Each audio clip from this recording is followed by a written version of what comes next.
ఈరోజు అంబేద్కర్ గారి విగ్రహానికి పాలాభిషేకం చేస్తూ ఈ రాష్ట్ర ప్రజలకు కాంగ్రెస్ పార్టీ తరఫున తెలియజేసేది ఏంటంటే, ఆనాడే మహానుభావులందరూ కూడా ఆలోచించి నరేంద్ర మోడీ లాంటి నియంతలు ప్రధానమంత్రులు అవుతారు, అయితే ఈ రాజ్యాంగాన్ని విచ్ఛిన్నం చేస్తారని, రాజ్యాంగ సవరణ చేయాలంటే, కాన్స్టిట్యూషనల్ అమెండ్మెంట్ చేయాలంటే ఖచ్చితంగా 2/3 మెజారిటీ ఉండాలి ఉభయ సభలని అప్పట్లోనే అంబేద్కర్ లాంటి మహానుభావులు ఆలోచించి, మెజారిటీతో పని లేదు, మెజారిటీ ఉన్నా కూడా అపోజిషన్ నుంచి కూడా 2/3 మెజారిటీ ఉన్నప్పుడే రాజ్యాంగ సవరణ చేయగలిగినటువంటి ఆలోచన చేసిన మహానుభావులు అంబేద్కర్ గారికి ఈరోజు నిజంగా కూడా ఘన నివాళులు అర్పిస్తున్నాం. ఈరోజు కాంగ్రెస్ పార్టీ మహిళా రిజర్వేషన్లకు వ్యతిరేకము, మేము మహిళా బిల్లు పెట్టామంటున్నారు. నేను అడుగుతున్నా, నరేంద్ర మోడీ గారిని అడుగుతున్నా, 2023 సెప్టెంబర్ 18న గెజిట్ వచ్చింది. మీరు ఆ రోజు 106వ రాజ్యాంగ సవరణ ద్వారా 33% చట్టసభల్లో మహిళలకు రిజర్వేషన్ ఇస్తానని పెట్టారు. దీన్ని పెడుతూ ఇమీడియట్గా ఇంప్లిమెంట్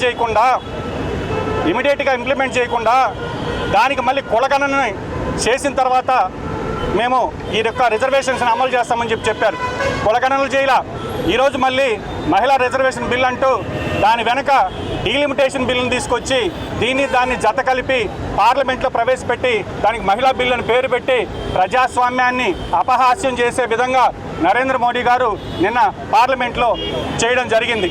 స్పష్టంగా కాంగ్రెస్ పార్టీ డిమాండ్ చేస్తున్నాం, 2023న మీరు దీనికి 454 మంది ఎంపీలు మద్దతు తెలిపారు. ఒక ఎంఐఎం పార్టీలో 2 మినహా. రాజ్యసభలో ఏకగ్రీవంగా ఓటింగే లేకుండా ఈ యొక్క బిల్లుని పాస్ చేసింది కాంగ్రెస్ పార్టీ మద్దతుతో. కాబట్టి ఈరోజు మహిళా రిజర్వేషన్లకు సంబంధించి చిత్తశుద్ధి మీకు లేదు. మహిళల్ని చట్టసభల్లోకి తీసుకురావాలని ఆలోచించిన పార్టీ కాంగ్రెస్ పార్టీ. 33% స్థానిక సంస్థల్లో సర్పంచులు కావచ్చు, ఎంపీటీసీలు, జడ్పీటీసీలు, అదేవిధంగా కౌన్సిలర్లు, కార్పొరేటర్లు, చైర్మన్లు, వీటన్నిటిలో కూడా రిజర్వేషన్ తీసుకొచ్చిన కాంగ్రెస్ పార్టీ కాదా అని అడుగుతున్నాం. కాబట్టి కాంగ్రెస్ పార్టీకి చిత్తశుద్ధి ఉంది. కాంగ్రెస్ పార్టీలో మహిళలు ప్రధానమంత్రులు అయ్యారు, మహిళలు ముఖ్యమంత్రులు అయ్యారు, మహిళలు రాష్ట్రపతులు అయ్యారు. కాబట్టి ఈరోజు బీజేపీ 21 రాష్ట్రాలు పరిపాలిస్తుంటే మీరు ఎంతమంది మహిళా ముఖ్యమంత్రులు పెట్టున్నారని మేము అడుగుతున్నాం.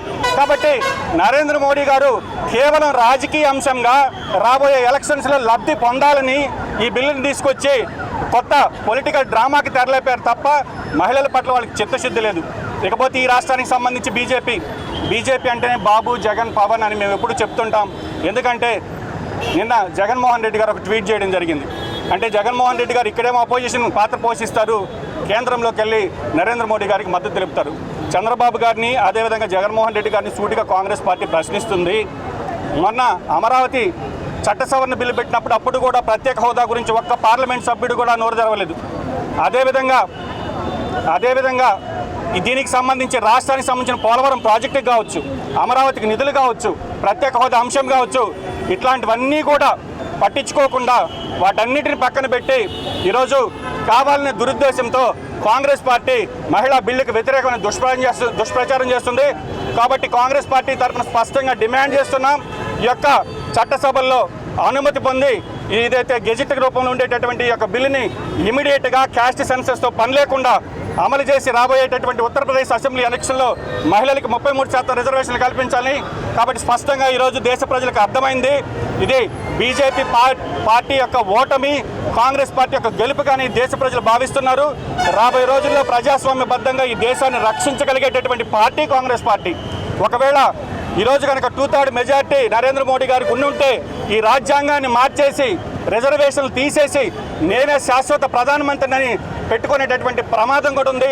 కాబట్టి బీజేపీ అనేటటువంటి పార్టీ ఒక మతతత్వ పార్టీ, మతానికి సంబంధించినటువంటి అంశాలను ఎత్తుకెత్తుకొని ఈరోజు దేశాన్ని విచ్ఛిన్నం చేయాల్సి వస్తుంది. కాబట్టి దేశ ప్రజలందరూ కూడా అప్రమత్తంగా ఉండాలి.